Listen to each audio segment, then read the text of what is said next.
Hey, what's up guys, and welcome back to Cooking with Clifton. Today we're making chimichangas, and bear with me because I'm not using a script. I'm trying something a little new this time, alright? Good shit. Alright, to start off, we're going to make the sauce. You want to get 1 can of pureed tomatoes, and you're going to toss in 2 cloves of garlic, or 3. I opted to do 3. We love to see it. And an onion, just in case you forgot what those look like. We got that there. Yep. Chop it in half. Like so, Yep, that's what he's chopping it in half. What's he gonna do next? He's gonna he's gonna take the top off. Alright, he's gonna take the top off, and then after that he's gonna take off his little friend at the bottom. We love to see it. And then he's gonna chop it in half like that. Okay, cool. You wanna get it chopped in half so that way it's a lot easier on your blender. Alright? You don't want to mess up your blender. You're going to have a bad time if you mess up your blender. And then you want to add in your chipotle peppers. Alright, chipotle peppers are gas. They are going to elevate your dish to the top. Good stuff. You want to add in about 2 or 3 of those. I think I added about 3. And get a lot of that like creamy, rich sauce in there as well. Would you call it creamy? I'm not sure. Whatever it is. Get the sauce in there. Alright? A lot of flavors chilling out there. Speaking of flavor, tossing your taco seasoning. You could toast your own seasoning like on the stove. The recipe I followed recommended I do it, but I was lazy and didn't have access to spice like that, so I just used a taco pack. Completely fine. Would actually highly recommend it. And then you're going to pop the blender on. Make sure it's on. Yep, there we go. And you're going to let that puree for about, I'd say like a minute. Just, you want to make sure the sauce is smooth, alright? You want to make sure it's thin. You know, not thin, just like smooth, okay? Getting it nice and smooth, and, yep, there you go. He's done. And taste it. It's okay if it's not super salty. We don't want it salty because a lot of the ingredients we're going to add later are going to add to the flavor profile, so it doesn't really matter. Just so long as you can taste a little bit of salt, it's fine. Don't worry about it. And next we're going to heat up our pan. I've got my big old pan on the heat. It's about medium-high. I put some canola oil in there, and then I began to lay in my chicken thighs. I chose chicken thighs because, you know, dark meat is more tender. It's a lot more juicy than chicken breasts, and you're going to have a real hard time overcooking this stuff. Whereas with chicken breasts, it goes in a flash, and then, yeah, just use the thigh, all right? Chicken thighs are the bomb. So when you're cooking the chicken, right, you kind of want to watch the edges. So once the edges start to kind of get more color to them, you can see the bottoms are starting to turn sort of a pale tan, I guess is how you would describe it. Once you see that begins to climb up the sides, that's when you know your chicken is starting to get really cooked. I flipped this one a little too early, but that's fine. And yep, there you go. See? Like I said, gonna flip him over. And once he's flipped, you're going to see there's going to be a nice golden crust on the sides, or on the bottom. That's what you're going for, alright? That contributes a lot to the flavor. Yeah, you look at that. That is the benefit of not flipping your chicken too early. The secret to getting a good crust is don't flip your chicken too early. Let it sit. Alright, and then we're going to temp check it.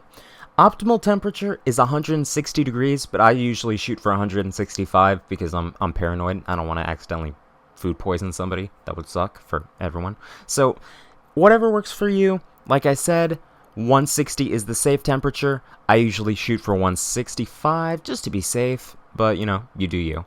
And once we've reached the internal temperature of 160, 165, that's when we're going to pour in our sauce. And I'm going to explain later as to why it's not really a huge deal that you shredded your chicken a little wrong. But put the top on, lower the heat to low, and let simmer for about 30 minutes, alright? And don't take the lid off. That's going to screw up the process. Alright, now we're going to make our crema. Crema's pretty simple. It's just sour cream mixed with lime. I put in the juice of 1 lime, and then I mixed it up real good with a fork. After that, I put it in a little drizzleable container, you know, a little squeeze bottle. And, yeah, I set it in the fridge and I was good to go. Easy peasy lemon squeezy. You'll love to see it. There we go. And, he's doing something with the bowl. He's trying to hide it. He's pushing it. Still in frame. Still in frame. There you go. Didn't suspect a thing. Alright, now for guacamole. I felt like I could have showed you guys how to cut avocados, but I feel like everybody knows how to. So I used 3 avocados here, I used 1 teaspoon of salt, and I just started mixing that all together. Now, for fixings, or rather fillings, you can do whatever you want. Traditionally, most people use cilantro, tomato, and onions. What I used was tomatoes and onions because I forgot to buy cilantro at the store. Completely fine. It's gonna taste perfect. Don't worry about it. Let's go ahead and add that in. Mix them up. I like to mush my tomatoes and onions in, so you know I did that. Mixed them together like so. And bada bing, bada boom. Easy guacamole. Alright, now that our chicken is done, this is about 30 minutes later. Once the chicken's done, shred that bit, alright? Take 2 forks and just go to town. This is why it didn't matter that our chicken kind of tore in the pan when we were flipping it, because it's going to get torn up anyways, you know? Don't worry about it, alright? Just follow my lead. Taste for seasoning. If it needs a little bit of extra salt, hit it with a little bit, gently. Alright, now we're going to start the frying process. And I've said this a billion times. When we're frying stuff on the stove, don't fill it up all the way. Fill it up about halfway with canola oil. Alright, and we're going to wait until it reaches the temperature of 350 degrees Fahrenheit, and that's when we're going to add our chimichangas. And speaking of chimichangas, I believe it's time to start assembling. But before we do that, we should probably consider making sure our chimichangas don't fall apart in the oil. To do that, we're going to combine 1 tablespoon of cornstarch with with just a little bit of water. Just a little bit, okay?